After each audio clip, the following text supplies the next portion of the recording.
আরে মাংস দিয়ে একটা নতুন রেসিপি বানাবো। তার জন্য ছোট ছোট মুরগি মাংস ছোট ছোট করে পিস করে কেটে নিয়েছি।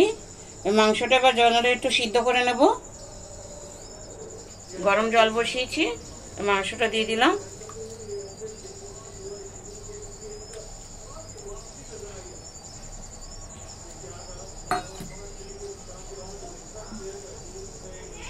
সামান্য একটু নুন দিচ্ছি। নুন দিয়ে মাংসটা একটু সিদ্ধ করে নেব।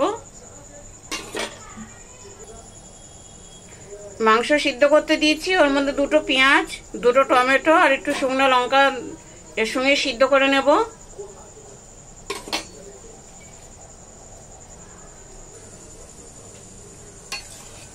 আমাদের এগুলো সিদ্ধ হয়ে গেছে, টমেটো পেঁয়াজ সিদ্ধ হয়ে গেছে। এগুলো উঠিয়ে একটু ঠান্ডা করে নেব। লঙ্কা,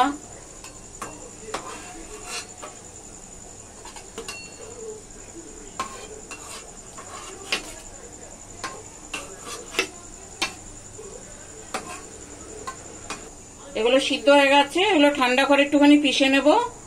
মাংসটা আর একটু সিদ্ধ করে নেব। আমাদের মাংসটাও সিদ্ধ হয়ে গেছে। এবার মাংসটা উঠিয়ে ঠান্ডা করে নেব।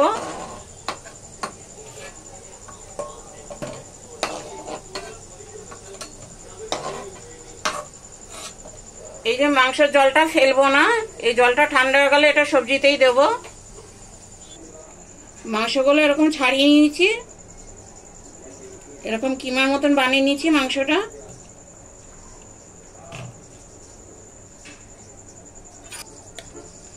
মাংসটা একটা বাসনে নিয়ে নিচ্ছি, বড় বাটিতে।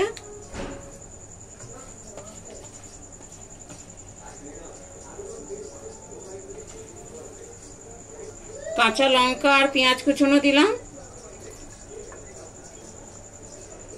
1 চামচ আদা রসুন বাটা দিলাম।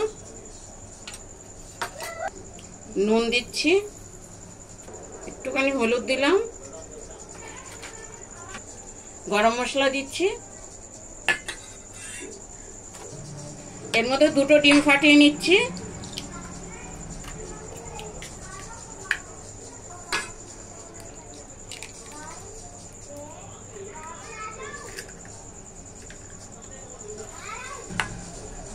এবার এটা খুব ভালো করে মেখে নেব।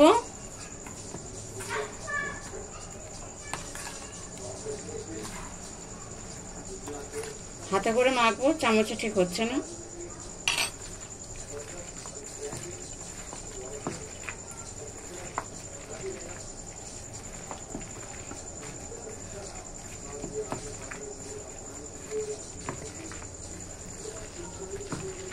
মাংস ডিমটা খুব ভালো করে মেখে নিয়েছি।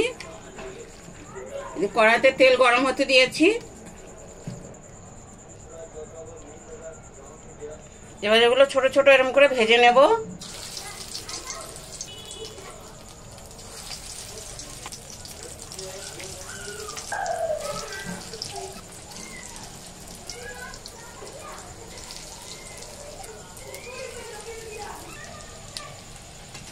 আমাদের একদিকটা হয়ে গেছে, আর একদিকটা উল্টে দিচ্ছি।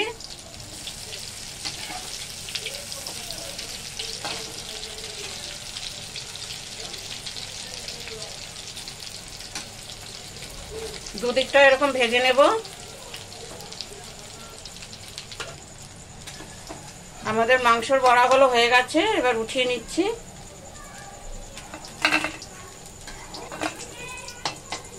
এগুলো আপনারা এমনিতেও খেতে পারেন চার সাথে। বাকিগুলো এরকম ভেজে নেব। মাংসর বড়াগুলো সব করে নিয়েছি। তেল গরম হতে দিচ্ছি। তেল গরম হয়ে গেছে, একটা তেজপাতা দিচ্ছি।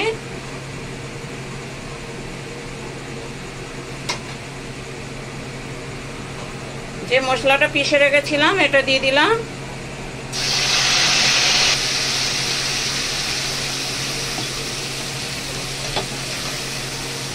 আদা রসুন বাটা দিচ্ছি 1 চামচ।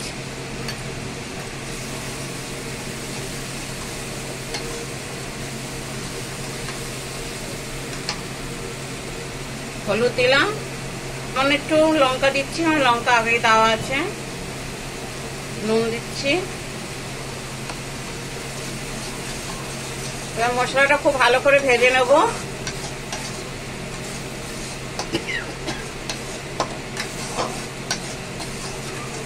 মশলাটা খুব ভালো করে কষে নেব যাতে না তেল ছাড়ে মশলা থেকে।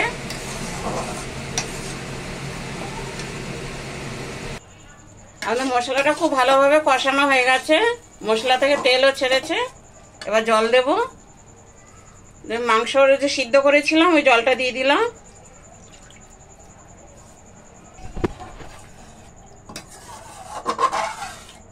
এবার ঝোলটা একটু ফুটতে দেব। আমাদের ঝোলটা ফুটে গেছে, এবার এই বড়াগুলো দিয়ে দিচ্ছি মাংসের।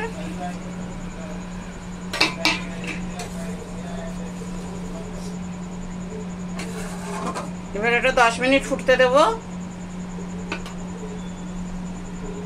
আমাদের মাংসের পকোড়া সবজি হয়ে গেছে, এবার নামিয়ে নেব।